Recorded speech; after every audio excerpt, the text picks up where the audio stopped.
Hey, what's going on YouTube? Daniel here again, back at it with another DIY project. Today we're going to be doing a smart outlet. Now disclaimer, this outlet is going to be under $30, the final product. The components that I'll be using will be around $30 right now, but the end goal will be less than $30. Second disclaimer, I will not be actually installing said outlet in my household. I'll be leaving here in a couple weeks, moving out of this house, so I feel like investing that kind of time and energy into actually creating an outlet with the relays and things of that nature would be kind of pointless at this point, but I will show you how to set up the electronics up to the point where there's a relay stop, like controlling the outlet that's in question. And yeah, so without further ado, let's get started.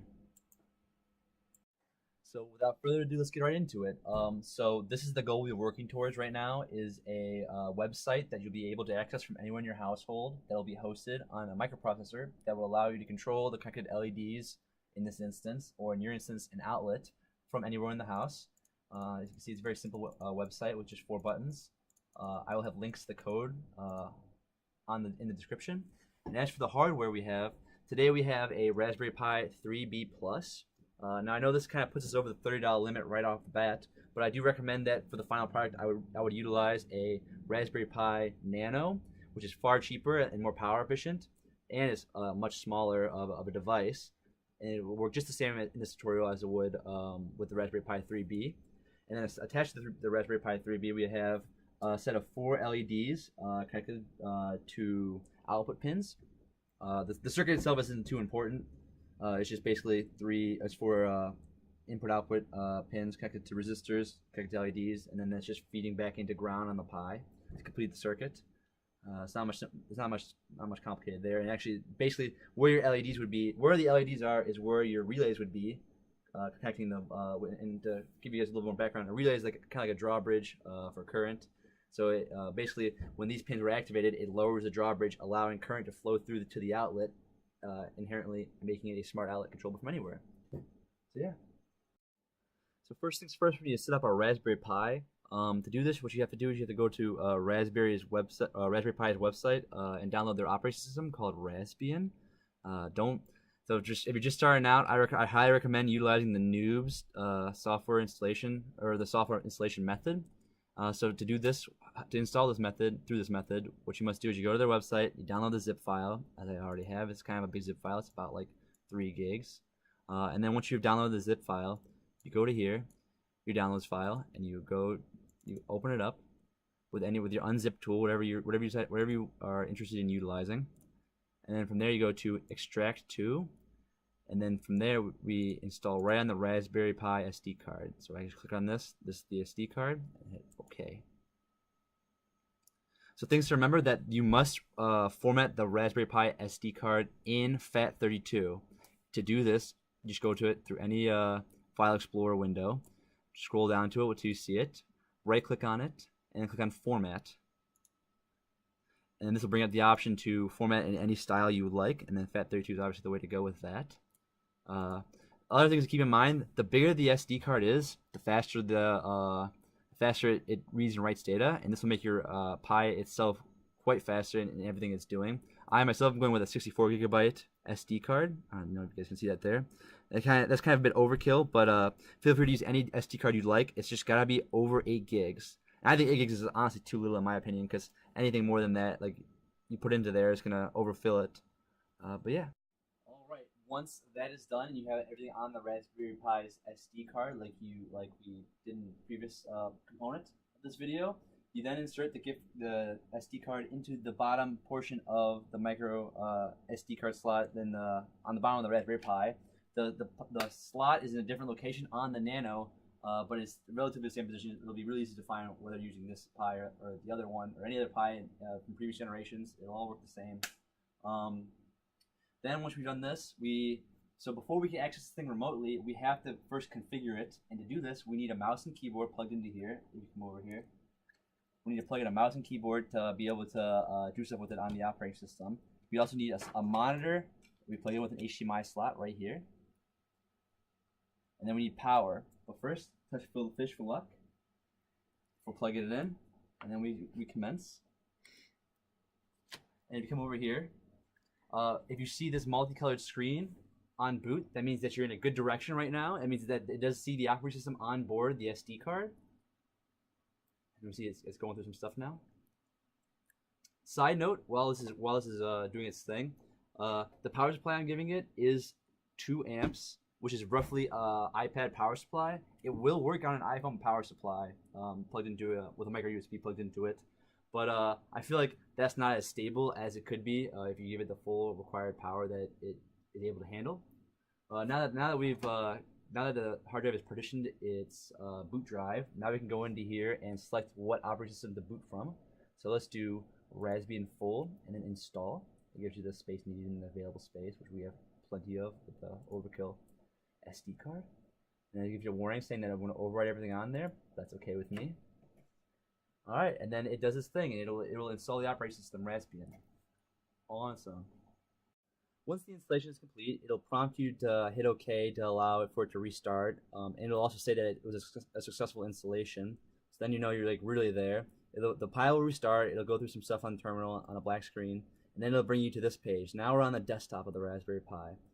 So before we can access this Pi remotely, because no one wants to take out their wall outlet every day and plug in HDMI cable and a mouse and keyboard into it to configure it. Before we can access the Pi remotely, we gotta customize it to our liking. So once you get to the desktop, there'll be some setup stuff you can walk through. So you just tell you like your country and your time zone and stuff like that. And we'll just the United States, like why not? Get that done. Language American English, time zone's fine. We'll do New York. Use US keyboard and hit next. Same location.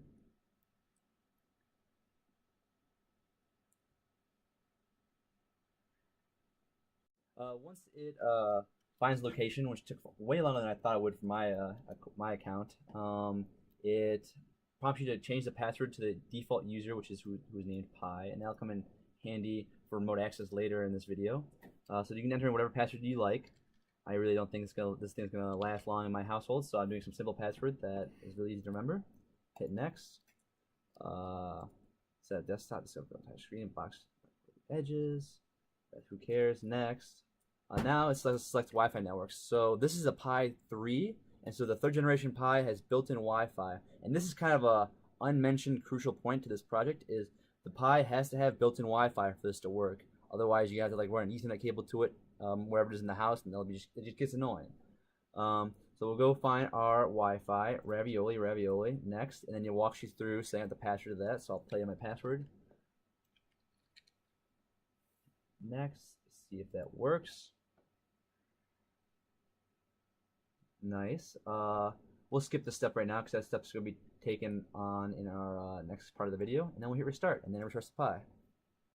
Once the Raspberry Pi is restarted, we have a couple more housekeeping things we can do before we're on our way to a autonomous light switch. So first things first, you can go. We have a couple installations we have to do through terminal. We have to install a web server and things of that nature, and so they're very simple command line things you have to enter.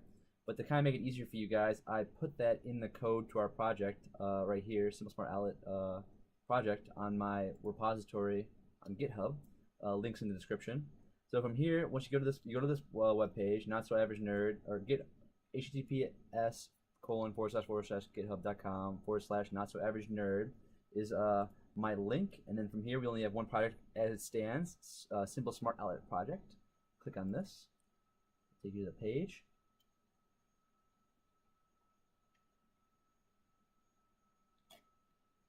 Blistering fast for course view, just kidding. From here we see the contents of the project, which is great and all. So we go to clone or download. We'll download zip. Boop, and we see on the bottom there, it just popped up. Simple Smart zip. We'll open that up. Open in archive, and we'll put it in open.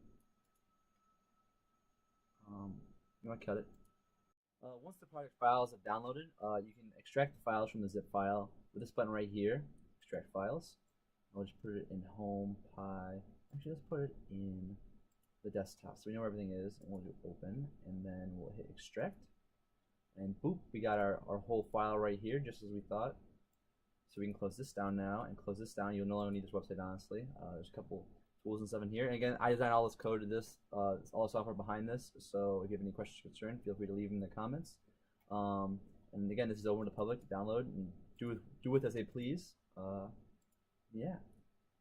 So from here now we open up our file and we go to Raspberry Pi terminal commands. Because there's a couple commands here, and just to make it easier on you guys, so you're not typing commands all day because that gets kind of tedious.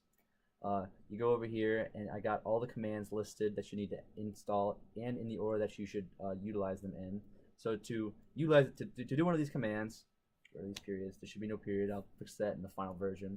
To do these commands, go over to here, right-click, hit copy. You go to here, you right-click and hit paste. Boop, and then you just hit enter. And it'll do its thing in terminal. This one's update, and I have the what each command does before you do the command, so you know at least what you're doing. Kind of as I walk you through it. These are kind of standard. Some of these are standardized commands. Some of these are special to what we're doing right now. But yeah, just go through these commands, and then once you're done, if everything goes well, there should be no issues. And we're back. Now all our updates are done. I forgot to mention a little disclaimer. I would stay attentive to the download or the installation process, because there's a couple times that it prompts you to hit yes to continue or Y to continue. So in that instance, you would just literally hit Y and enter in the instance that it says it prompts you to do that to continue the installation process. That can also be fixed with the -Y at the end of the command. I will probably put in the later video, or in between the after the install, in between the install and the what it's installing. So the final concept that I wanted to kind of do myself to show you, walk you guys through, is just changing the sudo list, which is like the who has permissions on the Raspberry Pi. So do this, copy and paste this into the terminal like any other command. Hit enter. Brings us to this page here. This is all the list of all the people that have authority in the Raspberry Pi. In the bottom there, you have to add this line right here. So copy this, paste it right there. Hit Control S. Or Control O, my apologies. Control O, hit enter, and then Control X to exit out of it. So that what that does is it allows your Pi's web server that you're now hosting on here to control the output and input pins located on the Raspberry Pi. And then that's it basically for the configuration of the Raspberry Pi. Once we get the Pi configured to our liking, we now have to, all we have left to do is to move the files and the content of our web server into the location that will allow it to be accessible to other devices on our network. So first things first to do this, and this is kind of something I kind of stepped over initially, and not once I tried it, I realized that I should add this to the list of command line things. You have to give permissions for yourself to edit the files in the var/var/www file. And do this through terminal. You just go sudo chmod -r, and then it gives permission to every file to be read, write, and delete all files in that directory. So now once that's done, that should be the last of our terminal commands. We grab our content for our website, right-click it, hit copy. We scroll down to our var file, go to www, HTML, select index file and delete it. Hit yes. That will remove it because we have an index file in our website as it stands. Index is by default the first file that a website will take you to. So we want that to be our own instead of theirs. So once that's all done, the only thing that remains is now you have to give your Raspberry Pi a name, so it'll be able to be accessible, or you'll have a URL to access it by, rather than just the IP address, which would be kind of annoying. So to change the name of the Raspberry Pi, you click on select the Pi on the top right, top left, go to Preferences, you go to Raspberry Pi Configuration. That's going to start up, and this is the host name. So we will call it Smart Outlet. Feel free to call us whatever you want. Smart Outlet's easy for me to remember, so we'll call it Smart Outlet 1. We'll boot to desktop. Log in as Pi default. That's fine. All stuff's good. Everything's fine. Interfaces. One other thing. Interfaces. You want to enable remote GPIO, and you want to enable SSH. That'll help us troubleshoot things in the future. And that should be it. Hit OK. Takes a second for this thing to initialize, and then hit yes. I would like this to reboot. And that's all that you have to set up for this Raspberry Pi. And here we are. You just go to any local browser, and you can type in the name of the outlet as you described it on the Pi. As you recall, mine was Smart Outlet 1. URL form. Be sure to type in http:// in the name of the Pi. and then you'll be brought to the website that was in the index file, or the index file on the website in the www folder. And here we are. We have our 4 buttons and our 4 LEDs as described before. I'm sure there's no movie magic. I even unplugged the Pi from the I can find it here. Oh, duh. I even unplugged the Pi from the monitor as well as the laptop and keyboard, or the keyboard and the mouse, to show there's no like movie magic here. So here's the guy. He'll work fully autonomously without any of that stuff. He's got his wired up here. So let's test it out. And there's LED 1. So I tested this out, and all 4 LEDs should work. I think 2 is burnt out because 2 fails to work for some reason, but the pinning is right, so I think it's just a burnt out LED. But here we are. And that's everything that you need to do to build a fully autonomous or fully network accessible smart outlet. Thank you guys again for watching this video. This is my first tutorial of this size, and I try to keep it concise and quick, but I also wanted to be very thorough when I was doing, so there's like as little chance of you guys like finding things that I did wrong as possible, and is me being as like correct as possible and what I'm instructing you guys to do. But if you guys don't like this format or like a different format, feel free to leave a comment or requests below, and or if you have any questions or have any of my software or anything of that nature, feel free to leave that below as well. And again, thank you for sticking through this whole video, and have a wonderful day.